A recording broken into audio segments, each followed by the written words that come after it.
Good morning, good afternoon, and good evening, wherever you may be, and welcome to the next session of the PATA Adventure Travel Conference and Marts. First, let me introduce myself. My name is Paul Prangan. I'm Director of Communications and External Affairs at the Pacific Asia Travel Association, and I am your host for this session. Before we get to the panel discussion, just have a couple quick notes to remind everybody about. So, as you can see at the bottom of your screen, you have two functions, a chat function and a Q&A function. Please do use the chat function to engage with other delegates, say where you're from, say hello, where you're from, what you do, maybe comment about what you're hearing from our panelists. However, if you have any questions for our panelists, please do submit them using the Q&A function at the bottom of your screen. Please don't submit any questions using the chat function because it'll be hard for the moderator to actually look at both the chat function and the Q&A function at the same time as she's also doing the moderating of the panelists.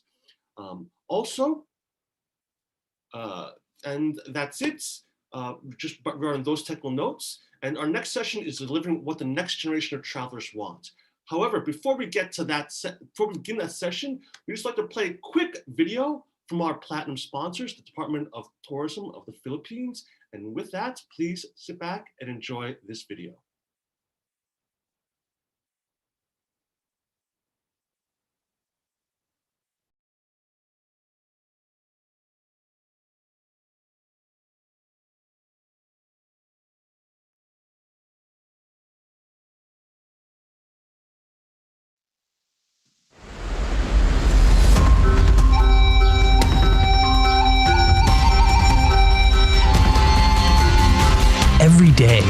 Philippines does more than wait.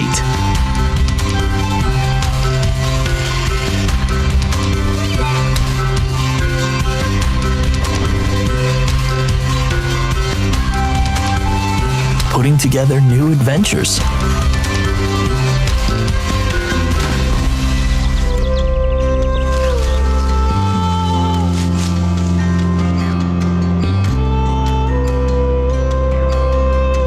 And experiences for you to try. We're making our sites better for you to see. Cooking up new dishes for you to taste.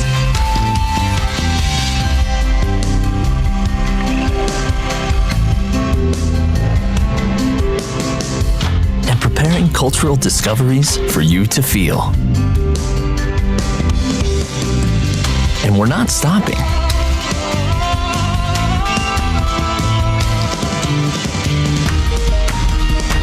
Because we know that you deserve more. We can't wait to welcome you.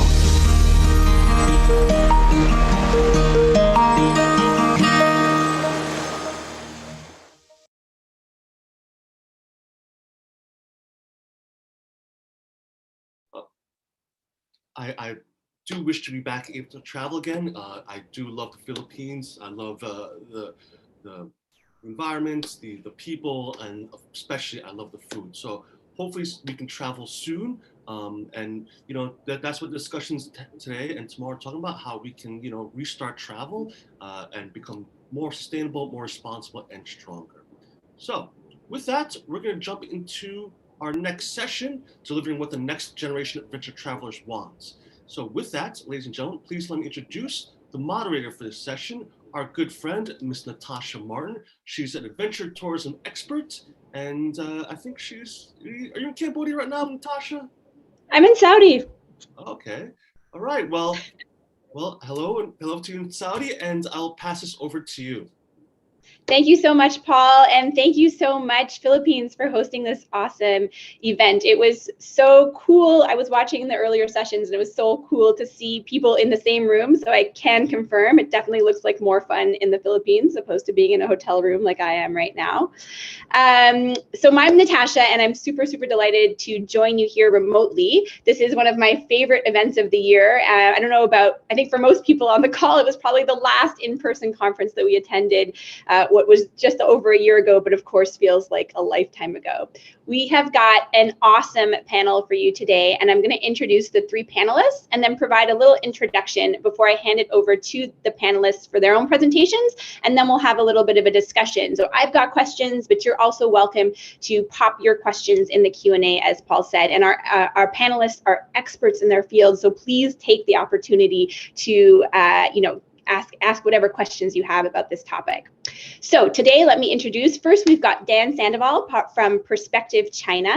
We've got Dia Bajaj from Snow Leopard Adventures. I should say Dan is calling in from China and Dia is calling in from India. And finally, we have Jessica Yu from Sticky Rice Travel calling in from Malaysia. Now, all three of these folks are super adventurers. Dan spends half his time normally in a normal year trekking around South America, taking photos. Jess leads intrepid trips around the world and has been on awesome expeditions in Africa and Asia and beyond. And Dia is a serious mountaineer who has summited some of the world's highest peaks. So as I said, you're talking to serious experts today.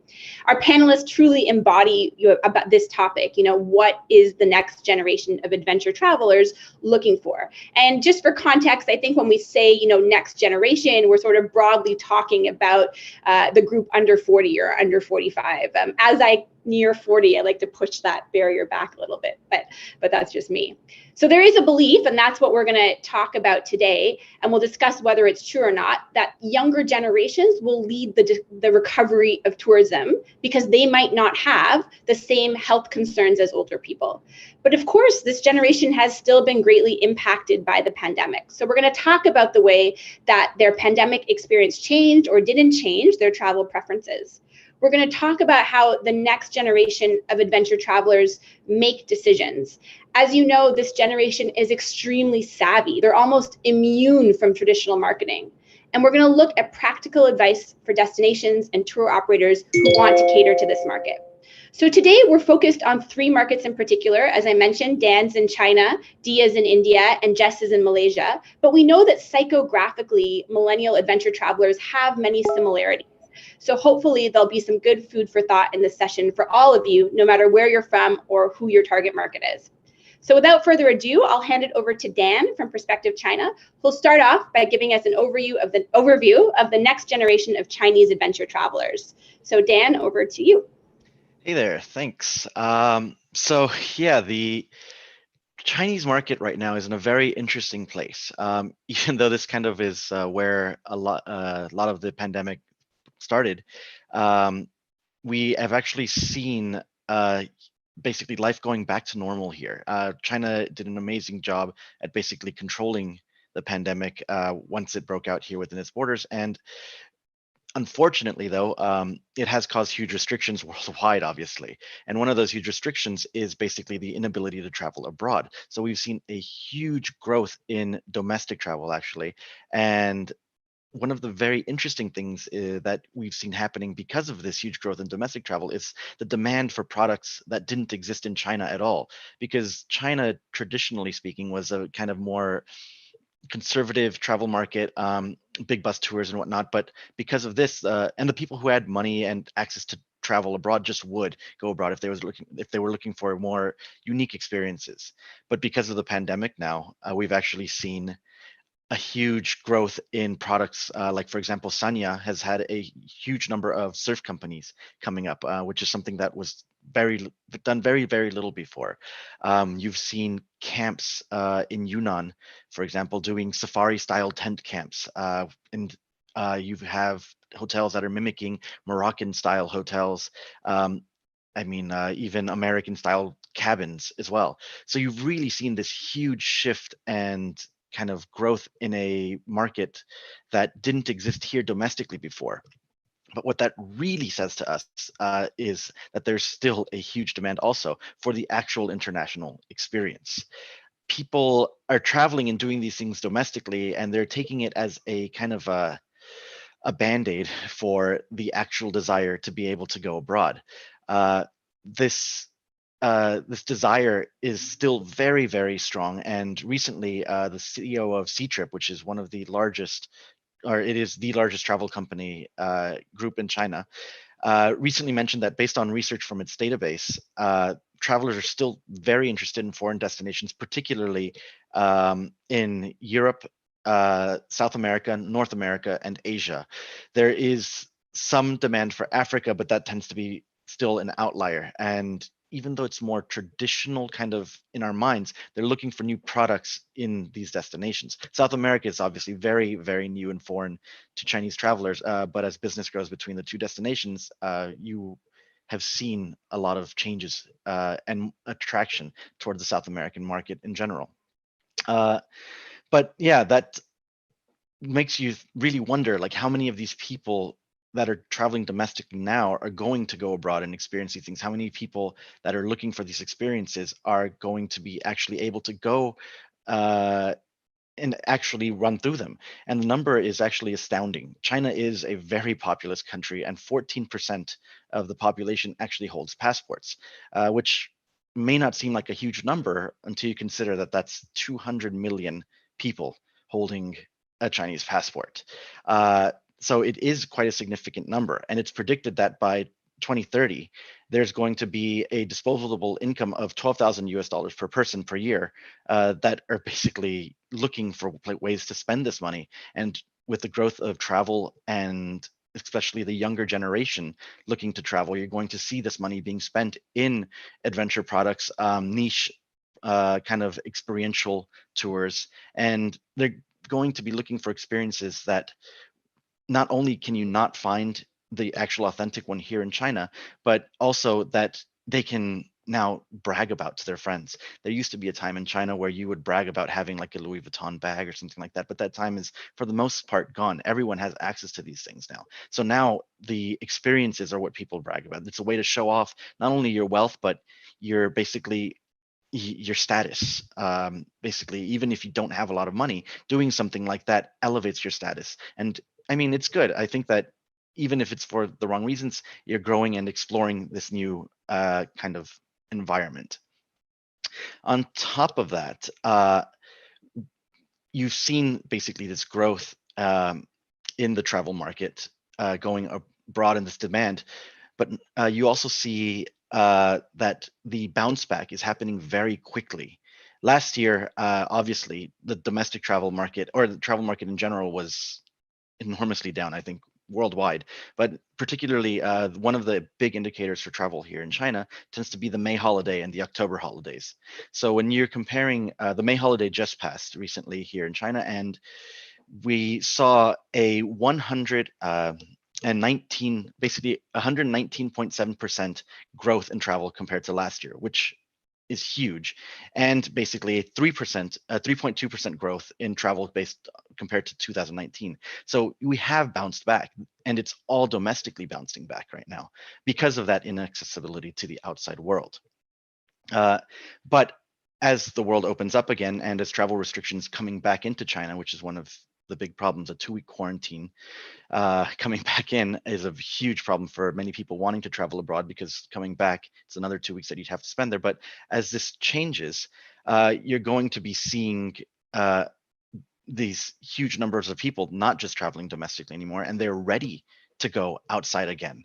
I mean, we're talking about 15% of the country is basically traveling over a 5-day holiday. The October holiday, which is the more traditional going out and staying out longer. I mean, it's hard to predict what's going to happen because of the pandemic and other countries opening up and China's quarantine restrictions. But if things are open, there's going to be a huge surge of people looking abroad. And now we're going to see, I think, a huge surge in people looking for these niche products, particularly in the younger group of people, maybe 25 to 44.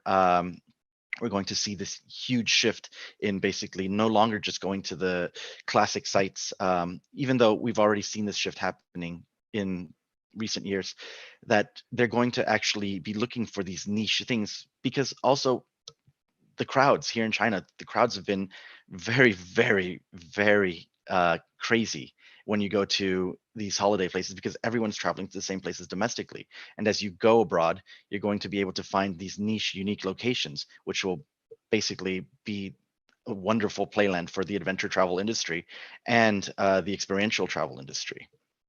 And so, yeah, one of the big factors, though, to keep in mind is that in this last year, the people have been getting very little information about these outside destinations because of the closing of China. You've seen a huge decrease in exposure from foreign travel media. Basically, there's less travel shows being made. There are many foreign companies and destinations that have cut marketing budgets. I mean, they've basically slashed them to nothing in many cases. People in general not traveling abroad, so even they don't get information from their friends or anything like that. And there have just been it's a very limited world to explore right now. So a lot of people have actually been getting a lot of information on travel from social media. And this has been a huge source of news on the travel world. Social media is basically the new growing trend and the influencer of getting that basically outside world attraction. So the social media scene in China, especially tied into the travel industry, is massive. You have platforms like WeChat, Douyin, which is TikTok abroad, and Weibo, which have enormous numbers of users. WeChat has 1.23 billion monthly active users. There are 980 million monthly active users on the official accounts, which means basically accounts where people are able to promote and produce and basically promote and give information about their products. On top of that, you've got a lot of influencers that have been basically pushing this whole trend forward. And so social media is where all these young people, all these people that are looking for these unique experiences are getting that information. They are really just looking for news from everywhere, and getting on the social media train is so important right now. And so for a lot of the people that we work with, we basically make sure that they are maintaining their social media accounts active right now. They are a huge source of news. And with this October holiday coming and the opening up of borders and all these people getting ready to go, you really have to make sure that you're basically, as a destination or as an operator, that you are basically ready to receive that, and that you're keeping yourself in people's minds, because all these people, you're basically waving that delicious smelling platter in front of their faces, so that when things are ready to go and the cafeteria opens, you get this surge of people coming towards you. And you have to, first of all, know how much you can handle, because there will be a surge. And I think that you're going to find a lot of competition for booking once the Chinese market opens up. And also, you're going to have to make sure that it's on their minds, that you are enticing them to come even now. And with the slashing of marketing budgets from big companies, it's actually opened a lot of opportunities for smaller companies to make their mark in the social media market. And one of the big problems that normally happens is big companies have basically the budgets to invite influencers to come to their sites and basically spread. And so what we've basically been encouraging some of our clients to do is to form small groups with local lodges around them, and to invite the influencers and share those costs together, so that they can come and visit, and not have it be a huge ordeal, and still be able to compete with some of the big boys who have that marketing budget. And if you're doing it now, your exposure is that much more available to be seen. But again, it's all about waiting for that moment, right? You're at the finish line, just waiting to hear that gun go off to start that race. But if you're not ready, you're going to miss out. And so you really have to, if you're considering the Chinese market, start planning for it now. So yeah, anyway. Amazing, Dan. Thank you so much. That was an awesome overview. I can't believe there's 14% of the Chinese market. I feel like the research that I read a couple of years ago, it was 5%. So that has increased dramatically so quickly. And as you said, 14% of China, that's a huge critical mass and that huge amount of disposable income. And I also thought it was really interesting the way you're telling us that they're actually looking for these Western experiences within China. And so probably then there's going to be less of a barrier when they then go abroad to experience some of these things that might have been a little bit scary, camping, as you mentioned, and things like that. And social media, the great equalizer for small companies. So great advice. And there's already questions coming in for you, so we'll get to those soon. But now I'll switch over to the India market and hand it to Dia. So Dia, if you want to turn on your camera and feel free to queue up your slides. So as you guys know, Dia is from Snow Leopard Adventures in India. And we know it's been really tough in India, but we're going to hear from Dia what the next, again, another country with a lot of people, a lot of millennials who love travel. So Dia, over to you. Thanks so much, Natasha, and I'm super excited to be here. So I'm just going to start off by sort of mentioning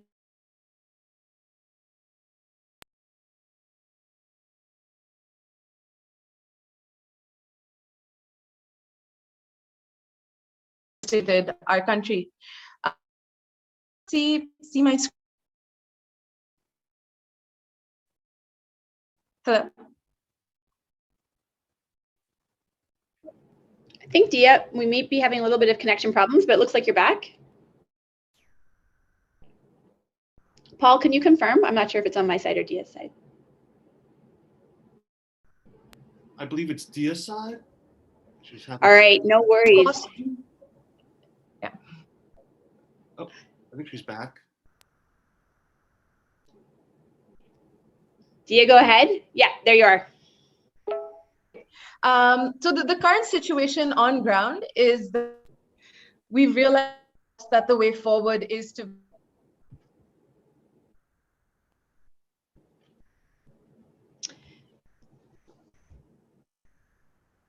I think, Dia, you're freezing up. I wonder if we can stop sharing your screen or turn off your video and try just to listen to your voice. Got it. So apologies for the. Okay. There, now we can see good now. Okay, perfect. So with we do have the largest manufacturer of vaccines in the world. So the hope is that by the end of the year we should be able to do it. Now demographically, we have a huge scope for growth in the adventure industry in India. And that's because adventure in India was initially considered very risky business, but now people have realized that done correctly with all the safeguards, adventure can be very safe, and at least safer than driving a car in Delhi. Over the last 2 years, decades, there's been a massive boom in adventure. Domestic adventure travel is increasing rapidly. The industry estimates about 10 to 15% every year.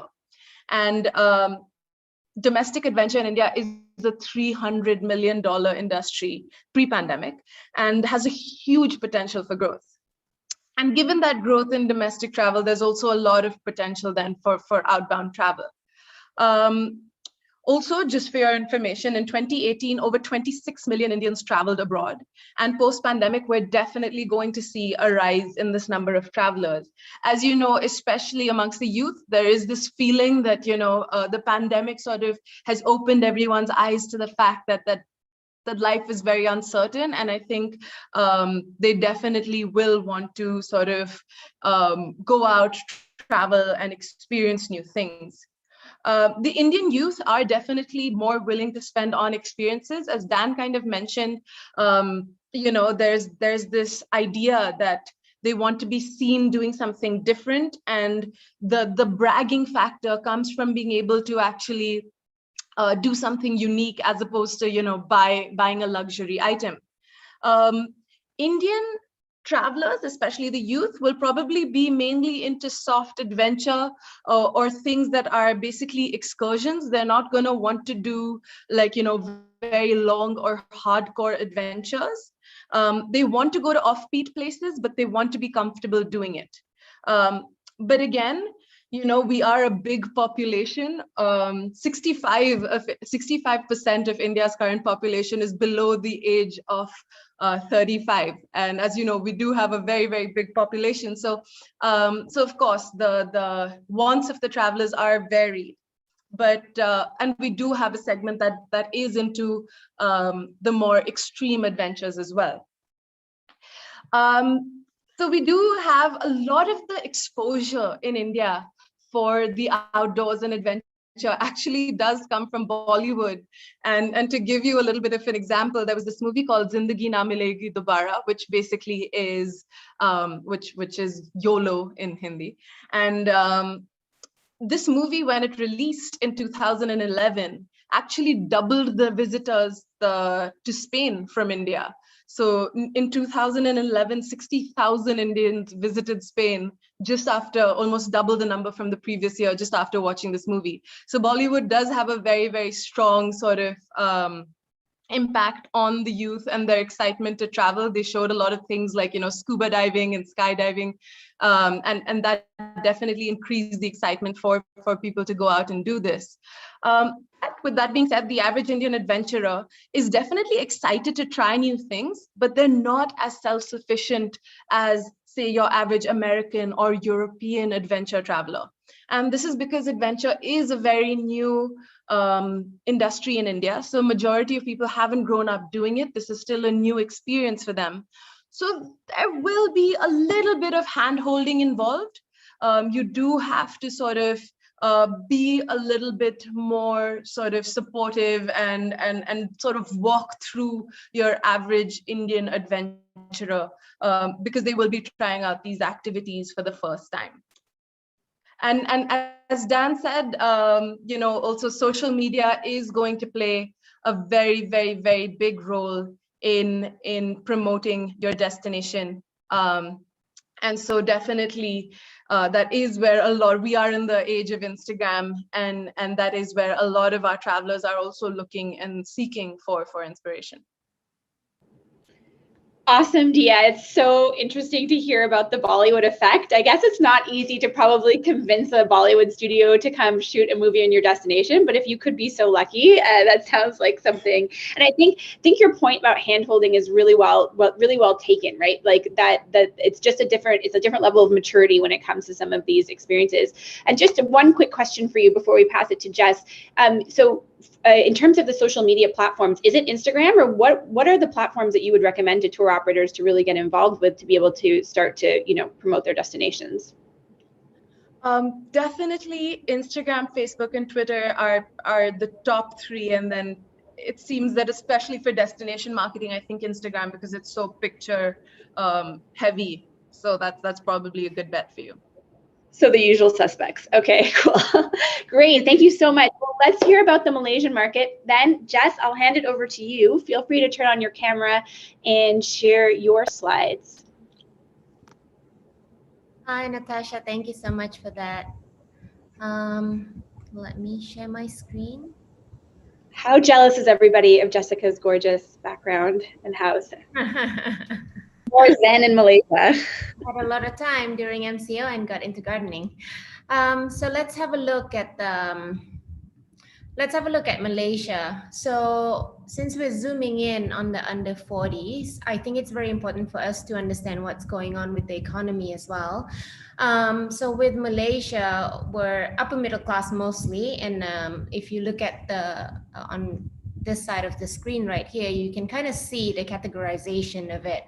With COVID, it's had a huge impact on the local economy, as with a lot of countries as well. And Malaysia in general is, in terms of income categories, it's divided into three. You can see there's the bottom 40, the medium 40, and the top 20 actually. So when we're talking about travel, we're really talking about people within the two top category, the M40 and the T20, especially the T20 because they have the disposable income and also upper M40. And to give you an example, the T20 households, in terms of household expenses, they've got the disposable income in the sense that they spend less than 50% of the income on household expenses. So they've got the money. And in Malaysia with Asia, it really changed. The tagline of now everybody can travel, that's really kind of boosts like outbound travel for a lot of Malaysians. Before, when it was not so affordable, it was more expensive, all of a sudden with Asia offering so many destinations, it really opened up travel opportunities for a lot of Malaysians, right? So the thing with COVID is that, it's been for the local economy and small businesses, there's been a lot of on and off, in West Malaysia, particularly right now, they're just going into another shutdown. So there's a lot of disruption. And in terms, it's been quite bad. When we, first got into the whole COVID pandemic last May, it was, the rate of unemployment was really, really high. And it's gotten, it's gone down a little bit recently, as you can see from the statistic from the labor force survey. Recently in February, there's been a lot of aids and that sort of thing from the government, but this will impact, how well international travel will happen when borders open up. There's been quite a few surveys open up.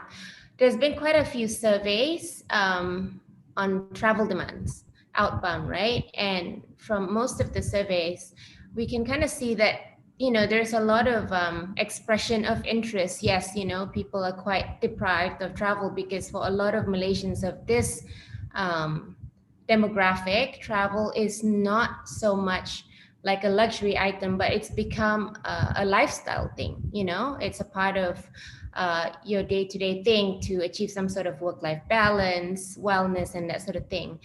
But whether or not that's really going to translate into people really traveling outside of Malaysia, it'll be interesting to see, and it will all depend on how much the local economy recovers by the time we are allowed to travel, in my opinion. A lot of small businesses have also been, highly impacted with the shutdown and everything, and that employs almost 50% of the labor force of Malaysia.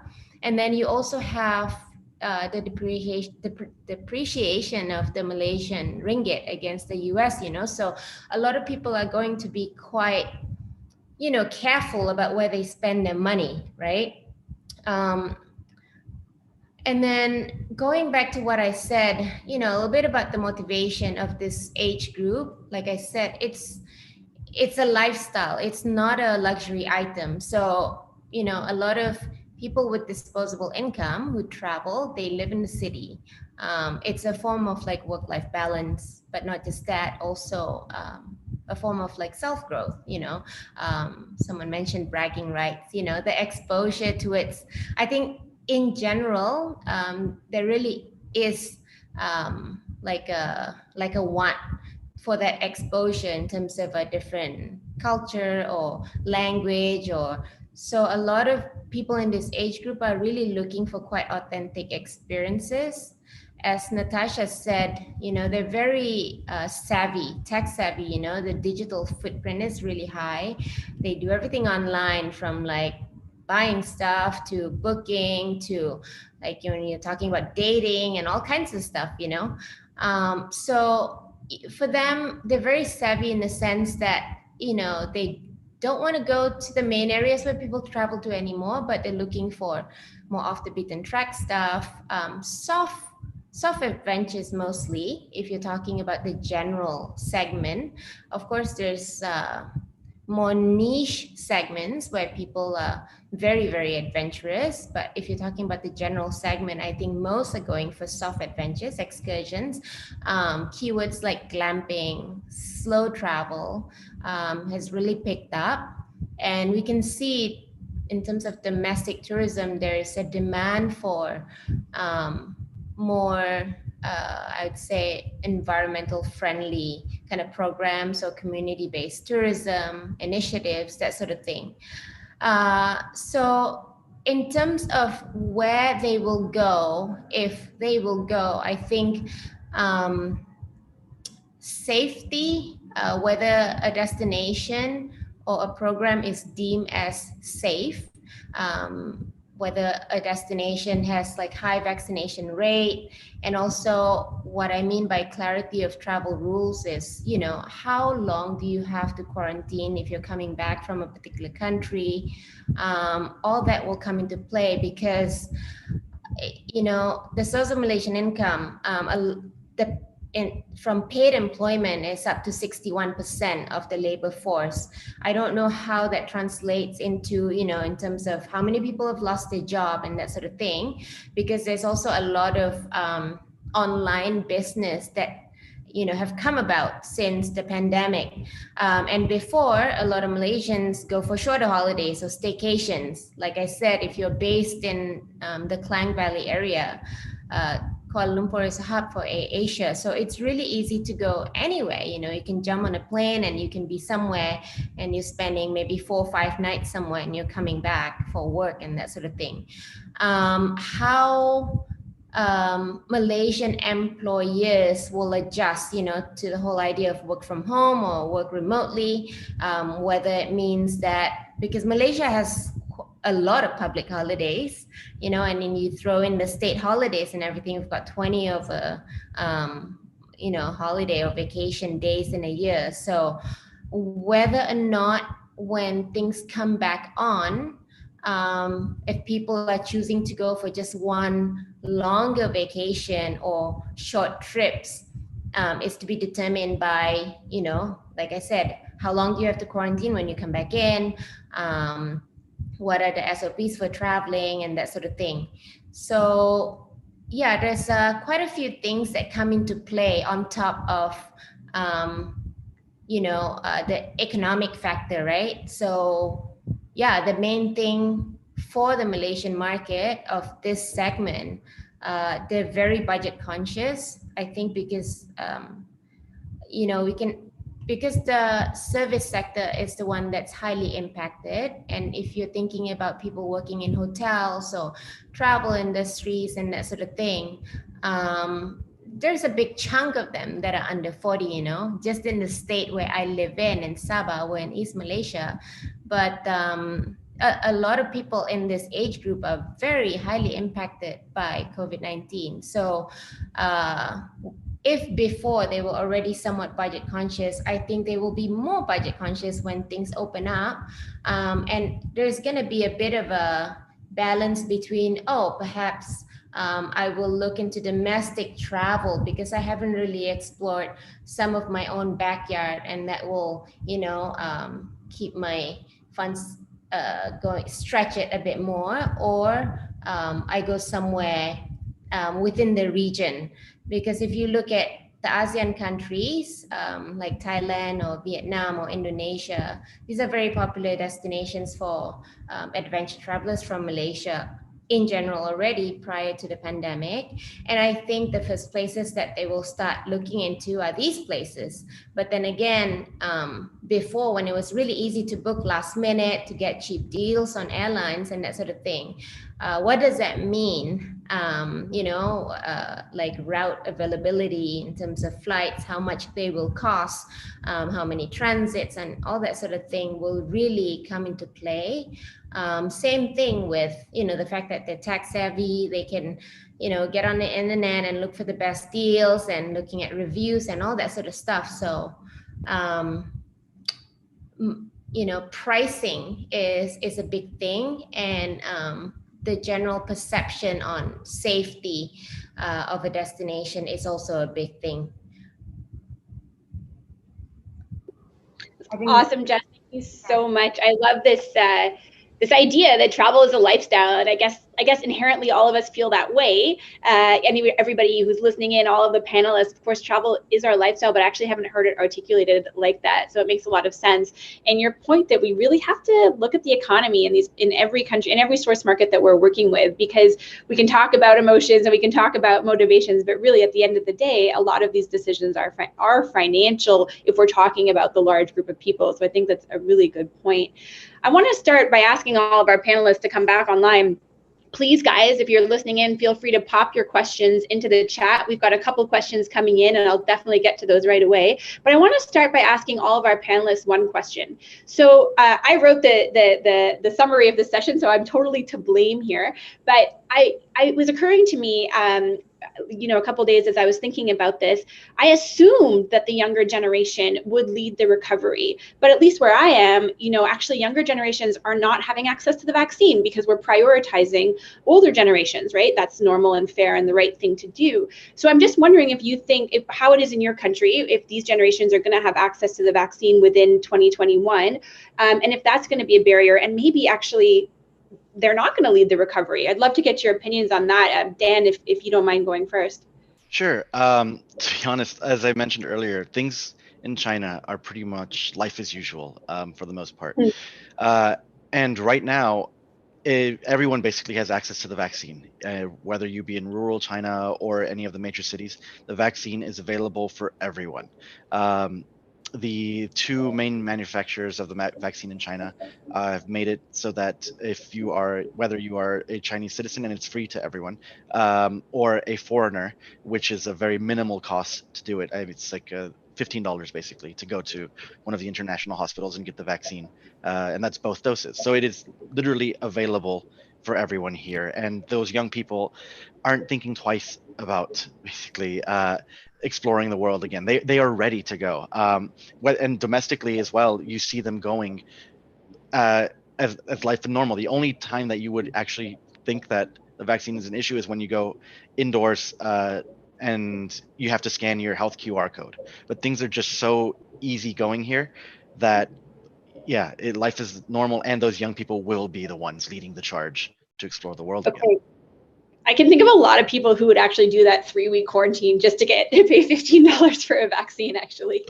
Jess, what about over where you are? I still do think that they will lead. They'll be the first to go when they can. There's quite a few barriers with Malaysia. Now we're in phase 2 of the vaccine. But for younger people, age 40 and below, I think officially the vaccination program for that age group will start in May, but I think it's delayed a little bit. And Malaysia's forecast or aim is to have 70 over almost up to 80% of the population vaccinated by the end of the year. Right now, phase 1 for frontliners is done. Phase 2, I think we've just started in April, May, you know, and I think there's a bit of a road bump here and there. So it'll be interesting to see if they will start rolling out for the rest of the population, you know, under 60, as per the schedule or whatever, you know, starting from May onwards. So for the young people, if they're allowed to go out, I think they definitely will, because there's such a pent-up demand, you know, and especially for that age group that I was talking about, people with the disposable income. Before, it's a question of, oh, you know, I've got some holiday time. Do I want to travel domestically but sometimes it can be, you know, so for someone from Kuala Lumpur to come to where I am, it's about 2.5-hour flight. The cost of doing that is about the same as going to, say, Bali or Thailand or whatever. So a lot of Malaysians have chosen to go out, you know. But right now, I think the countries, you know, there's a lot of talks between Malaysia and other countries, neighboring countries, about travel bubble. And I think the moment that there's that, you know, travel bubble, I think those are going to be the first destinations that, you know, this market will look into. What does that mean? Oh, you know, I can go to, say, I don't know, Indonesia and be there for maybe 5 days to a week and come back and maybe not have to quarantine or home quarantine and that sort of thing. They will still be the one to go out first, just because, like Dan said, you know, the younger generation roaring to go, and, you know, they're quite aware in terms of, it's not so much that they don't think a lot about safety or anything like that, or exposure, but as we all know, I think we, you know, the desire for travel, and that's very, very strong. Yeah, as you say, part of their lifestyle. Dia? So the vaccination eligibility for the 18 to 44 category just opened up in India on the 1st of May. So a whole, like, I believe about 28 million people in that category have already received their first dose, but we do have this huge population, right? So it's going to be a while before everyone sort of completes their course. With that being said, the people who are living in sort of the bigger cities do have greater access to the vaccine, just because, you know, all the hospitals and things are here. So my guess is that the people who sort of are going to be going out and doing this international travel, they will have easier access to the vaccine, and they will make sure that they are vaccinated. And we're already seeing some of that in students who are going abroad to, say, study, you know, in August and September. They're already sort of getting their vaccinations done and sorted. But right now, there is, to be very honest, there is sort of a shortage on ground that we are dealing with. But the hope is that by the end of this year, everything should sort of be okay. Yeah, that is super encouraging. So, okay, so it sounds like we can get back on track. The younger generation is going to lead this recovery. There's a great question here from Ingo. It's directed to Dan, but I'd love to hear from the entire panel sort of what they think. Ingo says, I can confirm that younger age Chinese increasingly seek experiences to brag via social media, but I found they often participate without informing their parents in the decision-making process, as the older generation is very risk-averse and not supportive to their one child's adventure interests. So do you guys see any change in that? Is China, or are your destinations as a whole opening up to the idea of adventure tourism, or is it mostly the younger generation? Dan, we can start with you on that one. So it's actually pretty funny the way it works here, because yes, the older generation is definitely fearful of their children doing these big expeditions, right? Or something like a 2-week trip through the mountains of Nepal or something like that. Is something that, you know, is very fearful, but you are seeing more and more of a demand of these young people doing it. But the funny thing is, though, that experiences don't have to be purely just adventure, right? They can also be like very, very great experiences without being at risk adventure. And so what you see these younger people doing, especially as they also have more wealth, is they're actually bringing their parents with them to experience a little bit of this, as opposed to, you know, the parents normally taking their children along, now the children are taking their parents with them because they also want them to experience these things. And it makes it so that when they do a more kind of adventurous trip, the parents also have a more feeling of comfort because they've gone along for something like that in the past. So there's this kind of idea of safety because, okay, if I could do it as a parent, then my child can do it as well. And so you're seeing this this younger generation pulling the older generation into these experiences and adventures as well. Amazing. Jess, how about in Malaysia? Oh, you're on mute.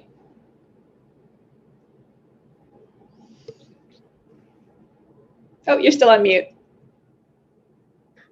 Why don't you go ahead and, oh, there you go. You got it. Go for it. To a certain extent, there's also a similar sentiment as what Dan just described for Malaysian adventure travelers. But I think that probably for Malaysia, I think the trend sort of started a little bit earlier, and the younger generation have separated a bit more from, the pressure of the parents of not traveling or not pursuing certain adventures. Even though we're not, as advanced as, say, I don't know, Western countries, developed countries, where there's such a huge culture of, taking off and say, I want to go on this journey, I want to explore the world, that kind of stuff. So I think that there's a lot of travelers that, do what they want to do, basically, as long as they have like the budget, the economic affordability, and the ease of travel. Like I said, the flight connections and that sort of thing. Yeah. Cool. Not everybody can have parents like Dia, but how about the rest of the world? Dia's parents are incredibly adventurous. Yeah, my parents thankfully super into it, and they took me on all sorts of adventures ever since I was really, really young. But I will definitely say that's an anomaly, and that many Indian parents sort of still are very hesitant about this idea of adventure. And definitely, even when I talk about my personal experiences to friends, parents, and things, there's always like this little bit of like, how is your mom letting you go out and do this stuff? So there's definitely this hesitancy when it comes to adventure in that older generation. But Bollywood, as I said, has made adventure and travel and the outdoors very cool and very exciting. So you see a lot of these younger Indians sort of wanting to go out, excited by this idea of adventure, of doing something new. So yes, there is a hesitancy when it comes to sort of parents allowing their kids, but now that culture of actually allowing your kids is less of a concern, because the kids are earning enough, sort of much more independent, and especially once you're in the big city, you're making those decisions for yourself. So yes, it is tough getting parents on board, but you do see sort of that older generation also getting a little bit more into wanting to do soft adventure. They might not be going bungee jumping and zip lining, but they would, they do like to go out on little hikes and stuff. So it's all a process. I guess it's slow moving. Perceptions are changing, but yes, it is a tough one. Amazing. So we've got about 5 minutes left, and I have 2 questions I want to ask you guys. So I'm going to ask just a question about frequency, and then to sum up, I'll ask you guys to start thinking about what's the one takeaway you want everybody who's listening to take away from this session. But my question on frequency is this. All of you guys alluded to the fact that, yes, the recovery will be younger people, but let's be honest, it will be people who have a little bit more disposable income, who maybe are more urban, who have traveled before, right? So maybe these people, I'm wondering, these people might be more likely to work for companies that will allow them to remote work. I think Jessica alluded to that there's, most people are still working from home, could be working anywhere. Do you think that this group of travelers are going to continue to take many short trips? Will they be looking for longer trips? Will they shift into being digital nomads? And how should destinations be marketing? Should they try to attract people who would do long stays from your home markets? Dan, I'll hand it to you first. So in China, I think the idea of a digital nomad is still quite new. The Chinese companies tend to still like their employees in the office as much as possible, even through the pandemic. I mean, again, things went back to normal fairly quickly here, and so offices opened up again with some restrictions and whatnot. But yeah, I think the digital nomad idea is still very fresh. I think that people in China tend to work around the national holiday schedules a lot. So you see more short trips happening than you do like longer trips. But again, with more modern companies that do give longer or like basically paid holidays, you are seeing people taking longer trips combined with the national holidays. So, for example, if you have 2 weeks paid vacation, you will combine that with national holiday or the October holiday, which will then give you basically 3 weeks to travel as opposed to just the 1 week that you would get from national holiday. And so you are seeing the combination of this, but for the most part, I would say that it's definitely still based around the national holiday schedule here. Amazing. Jessica?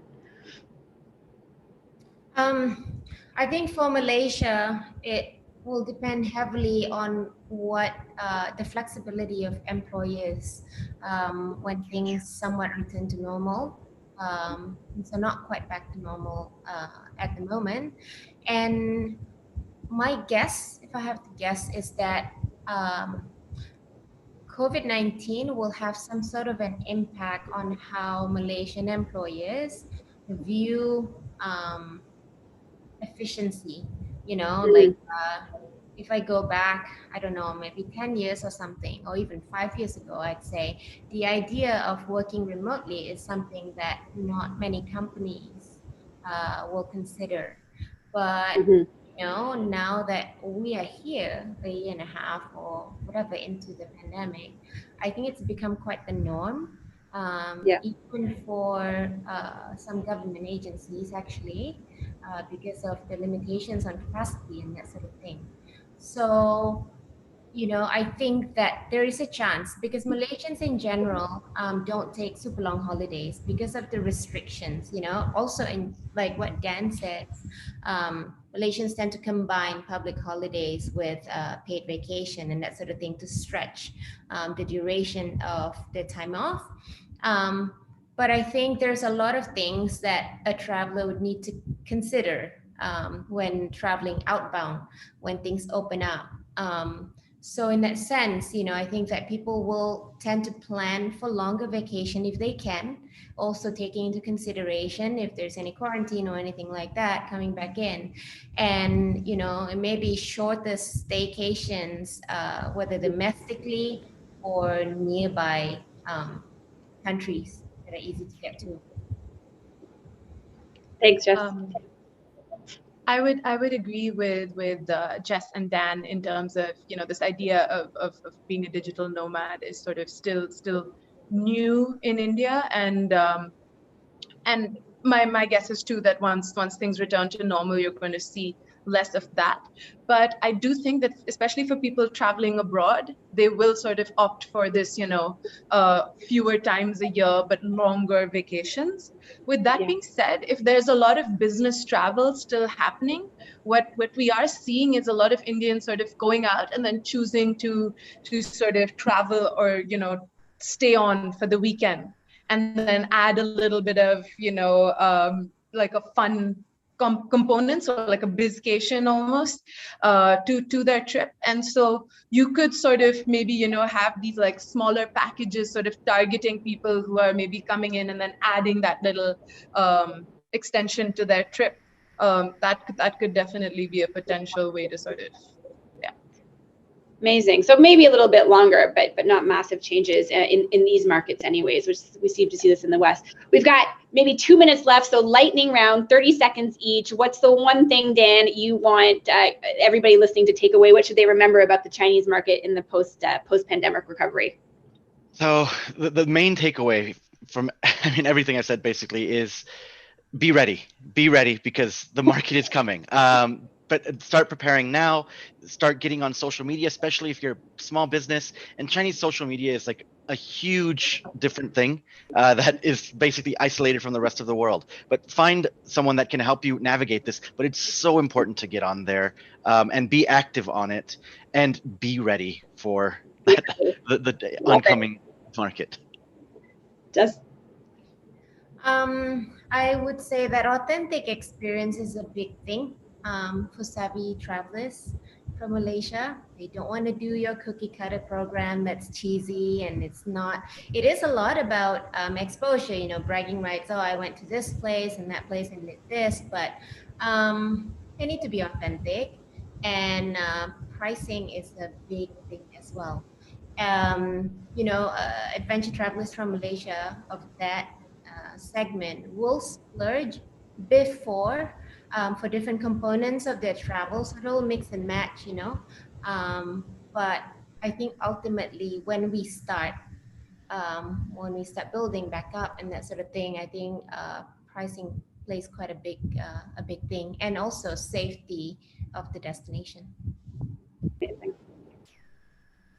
And I would say that adventure travel is growing at a massive rate in India. So be excited. This is going to result in a lot of Indian travelers going out there and wanting to experience adventure and all sorts of things. But as I mentioned, do be kind with us. Remember that for us, it's still a relatively sort of new experience. And so do understand that you'll have to be a little bit more sort of, you will have to do a little bit of hand-holding when it comes to Indian adventure travelers, well, at least the majority of them. amazing. Thank you guys so much. Guys, I hope you remember to be ready for the Chinese, provide your Malaysians with authentic experiences, and be gentle with your Indian adventure travelers because they need your support and your guidance and everything like that. So a big thank you to my panelists. Paul, I'll hand it back over to you. Thank you so much, everybody, for joining, and we wish you a very productive rest of the day. Thanks for having us. Thank you for having us. Thank you, Natasha. Thank you, Dia, Jessica, and Dan. It was a very fantastic conversation. There was a lot of questions here that we couldn't get to, but I believe some of our speakers will be joining us at the networking Meet the Speaker session. So the questions that weren't answered here, I'm sure you guys can ask them during that session. So please do join us with that. And with that, I'll just say goodbye to everybody and let you guys all turn your cameras off. You can guys grab a drink of water before you join us in the networking session. And let me just share my screen real quickly here. So we just heard on delivering what the next generation of adventure travelers wants. And once again, I'd like to thank all of our speakers for a fantastic discussion about that. As I said, we weren't able to get to all the questions, but we can ask them during the networking break coming just up. So right now, we have another video of Destiny Experience from our platinum sponsor, the Department of Tourism of the Philippines. It's more fun in the Philippines. So with that, we would like to play this video.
watching all these videos, I really do look forward to the day when we can travel again.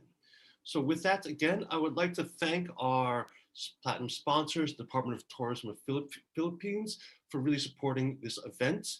It's always a pleasure to work with them. So just have a quick wrap up notes here. So as I said before, we have next is our networking, meet the speakers. It's an opportunity to ask the questions we weren't able to answer during the session before. Actually network with not just the speakers, but also with each other. So please do join us. You have to, again, go back to the program and click a different Zoom link to be able to get to that session, because it is a Zoom meeting, not a Zoom webinar. So you'll actually have a chance to actually talk and say what, say your questions directly to the speakers. Later, we also have walk-in meetings for the Travel Mart for trade visitors and buyers. We have Travel Mart sessions for available slots for Travel Mart delegates to make own additional appointments. Perfect matching based on appropriate time zones arranged by PATA. And then at 3 p.m. or 1500 hours, that's Bangkok time, we have a destination video, A Moment in the Philippines. So please do join us as well for that. Tomorrow morning, again, we have some more perfect matching based on appropriate time zones arranged by PATA. At 10:40, we have an update from the PATA Philippines chapter.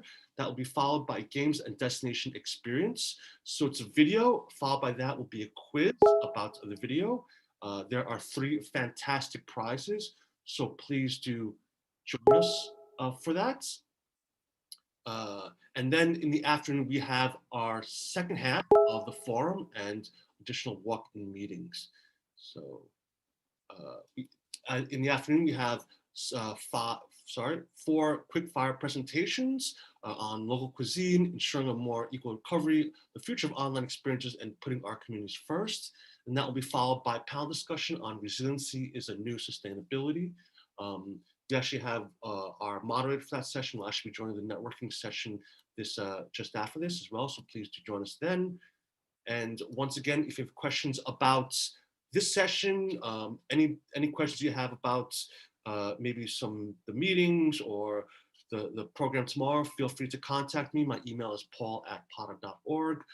Any questions or information you need about PATA and our activities, please do feel free to visit our website at www.pata.org. Again, thank you to our support and media partners for their ongoing support for this event and for all our events, as well as our PATA partners, PATA Life members, PATA chapter members for their continued support. And once again, thank you to all of you who are watching both on-site in Clark, Philippines, and watching virtually for joining us this morning. I hope to see you at the networking session just after this. And with that, that is the end of the session, and I'll see you at the networking break shortly.